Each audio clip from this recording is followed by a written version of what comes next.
സുഭാഷിതങ്ങൾ 29 അധ്യായം 1 മുതൽ 27 വരെയുള്ള വാക്യങ്ങൾ.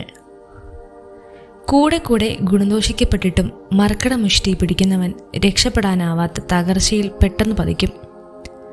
നീതിമാന്മാർ അധികാരത്തിലിരിക്കുമ്പോൾ ജനങ്ങൾ സന്തോഷിക്കുന്നു. ദുഷ്ടന്മാർ ഭരിക്കുമ്പോൾ ജനങ്ങൾ വിലപിക്കുന്നു. ജ്ഞാനത്തെ സ്നേഹിക്കുന്നവൻ പിതാവിനെ സന്തോഷിപ്പിക്കുന്നു. വേശ്യകളോട് സഹവസിക്കുന്നവൻ സമ്പത്ത് ദൂർത്തടിക്കുന്നു. നീതിയിലൂടെ രാജാവ് നാടിനു ക്ഷേമം വരുത്തുന്നു. നിർബന്ധിച്ച് നികുതി ഈടാക്കുന്നവൻ നാട് നശിപ്പിക്കുന്നു. അയൽക്കാരനോട് മുഖസ്തുതി പറയുന്നവൻ അവൻ്റെ കാലിന് കെണി വയ്ക്കുകയാണ്. ദുഷ്ടന്റെ അതിക്രമങ്ങൾ അവനെ കുരുക്കിലാക്കുന്നു. നീതിമാൻ സന്തോഷത്തോടെ മുന്നേറുന്നു. നീതിമാൻ ദരിദ്രരുടെ അവകാശങ്ങൾ അംഗീകരിക്കുന്നു. ദുഷ്ടന് അതിലൊന്നും ശ്രദ്ധയില്ല. പരിഹാസകൻ നഗരത്തിന് തീ വയ്ക്കുന്നു. ജ്ഞാനികൾ ക്രോധം അകറ്റിക്കളയുന്നു. ജ്ഞാനി ഭോഷനുമായി വ്യവഹാരത്തിലേർപ്പെട്ടാൽ ഭോഷൻ കലിതുള്ളുകയും അട്ടഹസിക്കുകയും ചെയ്യുമെന്നല്ലാതെ സമാധാനം ലഭിക്കുകയില്ല. രക്തദാഹികൾ നിർദോഷനെ വെറുക്കുന്നു. ദുഷ്ടൻ അവൻ്റെ ജീവൻ വേട്ടയാടുന്നു. ഭോഷൻ കോപത്തെ കടിഞ്ഞാൺ അയച്ചുവിടുന്നു. ജ്ഞാനി അതിനെ ക്ഷമയോടെ നിയന്ത്രിക്കുന്നു.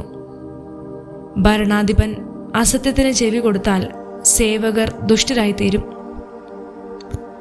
ദരിദ്രനും അവനെ പീഡിപ്പിക്കുന്നവനും ഒരു കാര്യത്തിൽ തുല്യരാണ്. ഇരുവരുടെയും കണ്ണുകൾ പ്രകാശം നൽകുന്നത് കർത്താവാണ്. ദരിദ്രർക്ക് നീതി ഉറപ്പുവരുത്തുന്നത് രാജാവിൻ്റെ സിംഹാസനം ഉറച്ചു നിൽക്കും. താഠനും ശാസനവും ജ്ഞാനം പകർന്നു കൊടുക്കുന്നു. തന്നിഷ്ടത്തിന് വിട്ടിരിക്കുന്ന കുട്ടി അമ്മയ്ക്ക് അപമാനം വരുത്തിവെക്കുന്നു. ദുഷ്ടന്മാർ അധികാരത്തിലിരിക്കുമ്പോൾ അതിക്രമം പെരുകുന്നു. അവരുടെ അധപതനം നീതിമാന്മാർ കാണും. മകന് ശിക്ഷണ നൽകുക, അവൻ നിനക്ക് ആശ്വാസഹേതുവാകും. നിന്റെ ഹൃദയത്തെ ആഹ്ലാദിപ്പിക്കുകയും ചെയ്യും. പ്രവചനം ഇല്ലാത്തിടത്ത് ജനങ്ങൾ നിയന്ത്രണം വെടിയുന്നു. നിയമം പാലിക്കുന്നവൻ അനുഗ്രഹീതനാണ്. വാക്കുകൊണ്ട് മാത്രം വൃദ്ധനെ നന്നാക്കാനാവുകില്ല. അവൻ മനസ്സിലാക്കിയാൽ തന്നെയും അനുസരിക്കുകയുമില്ല. വാതോരാതെ സംസാരിക്കുന്നവനെ നോക്കൂ. ഭോഷന് അവനേക്കാൾ ഏറെ പ്രതീക്ഷയ്ക്ക് വകയുണ്ട്. വൃത്യനോട് ചെറുപ്പം മുതലേ അമിത ദാക്ഷിണ്യം കാട്ടിയാൽ നിനക്കുള്ളതെല്ലാം അവസാനം അവൻ സ്വന്തമാക്കും. രോഷാകുലൻ കലഹം ഇളക്കിവിടുന്നു. കോപാശീലൻ അതിക്രമങ്ങൾ വരുത്തിവെക്കുന്നു. അഹങ്കാരി നിലം പതിക്കും. വിനീത ഹൃദയൻ ബഹുമതി നേടും. കള്ളന്റെ പങ്കാളി തൻ്റെ തന്നെ ശത്രുവാണ്. അവൻ സത്യം ചെയ്യുന്നെങ്കിലും ഒന്നും വെളിപ്പെടുന്നില്ല. മനുഷ്യനെ ഭയപ്പെടുന്നത് ഒരു കെണിയാണ്. കർത്താവിൽ വിശ്വാസം അർപ്പിക്കുന്നവൻ സുരക്ഷിതനത്രേ. ഭരണാധിപന്റെ പ്രീതി നേടാൻ പലരും ശ്രമിക്കുന്നു. എന്നാൽ നീതി ലഭിക്കുന്നത് കർത്താവിൽ നിന്നാണ്. നീതിമാൻ അനീതി കാട്ടുന്നവനെ വെറുക്കുന്നു. ദുഷ്ടൻ സന്മാർഗിയെയും. സുഭാഷിതങ്ങൾ 30 അധ്യായം 1 മുതൽ 33 വരെയുള്ള വാക്യങ്ങൾ. മാനസായിലെ യാഖോയുടെ മകനായ ആഖൂറിന്റെ വാക്കുകൾ. ഇവൻ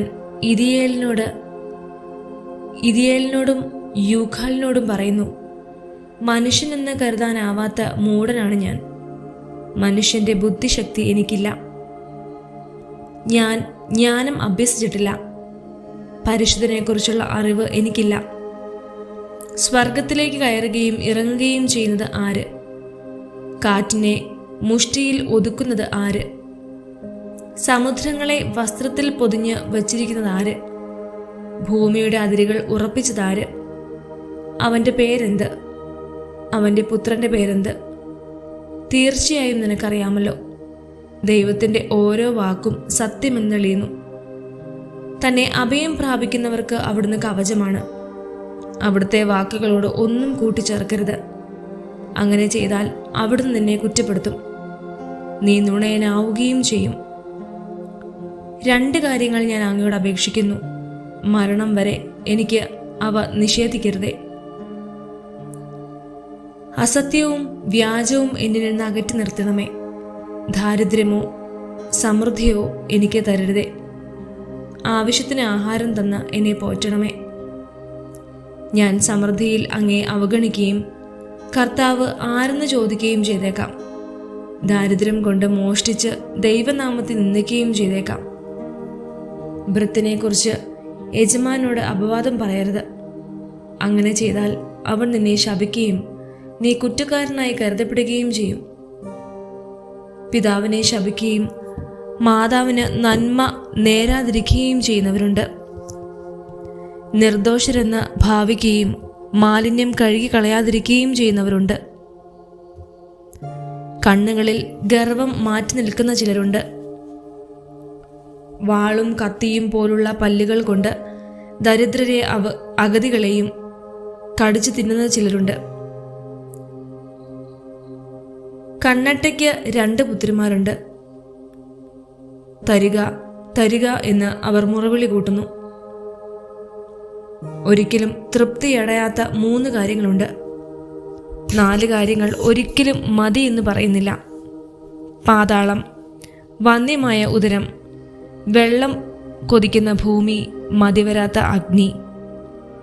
പിതാവിനെ പരിഹസിക്കുകയും അമ്മയെ അവജ്ഞയോടെ ധിക്കരിക്കുകയും ചെയ്യുന്നവൻ്റെ കണ്ണ് മലങ്കാക്കകൾ കൊത്തിപ്പറിക്കുകയും കഴുകന്മാർ തിന്നുകയും ചെയ്യും. 3 കാര്യങ്ങൾ എനിക്ക് അത്യത്ഭുതകരമാണ്. 4 കാര്യങ്ങൾ എനിക്ക് മനസ്സിലാകുന്നില്ല.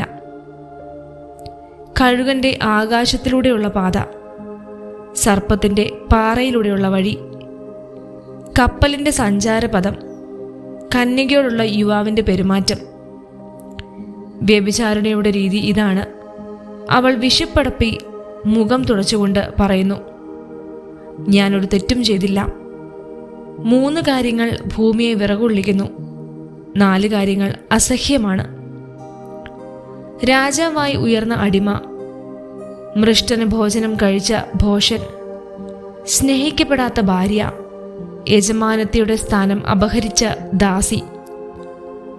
ഭൂമിയിലെ 4 ജീവികൾക്കെതിരെ ചെറുതാണ്, എങ്കിലും അസാമാന്യ ബുദ്ധി പ്രകടിപ്പിക്കുന്നു. എറുമ്പിൻ കൂട്ടം എത്രയോ ദുർബലം, എങ്കിലും അവ വേനൽക്കാലത്ത് ആഹാരം കരുതി വയ്ക്കുന്നു. കുഴിമുയൽ, കെൽപ്പില്ലാത്ത ഒരു കൂട്ടം, എങ്കിലും അവ പാറകളിൽ പാർപ്പിടം നിർമ്മിക്കുന്നു. വെട്ടിക്കിളികൾക്ക് രാജാവില്ല, എങ്കിലും അവ അണിയണിയായി നീങ്ങുന്നു. പല്ലി, കയ്യിലെ തൂങ്ങാനേയുള്ളൂ, എങ്കിലും അത് രാജകൊട്ടാരങ്ങളിൽ പോലും കയറിപ്പോന്നു. 3 കൂട്ടർ കാൽവയ്പിൽ പ്രൗഢി പുലർത്തുന്നു. 4 കൂട്ടർക്ക് നടത്തത്തിൽ ഗാംഭീര്യമുണ്ട്. മൃഗങ്ങളിൽ കരുത്തേറിയതും ഒന്നിനെയും കൂസലതുമായ സിംഹം.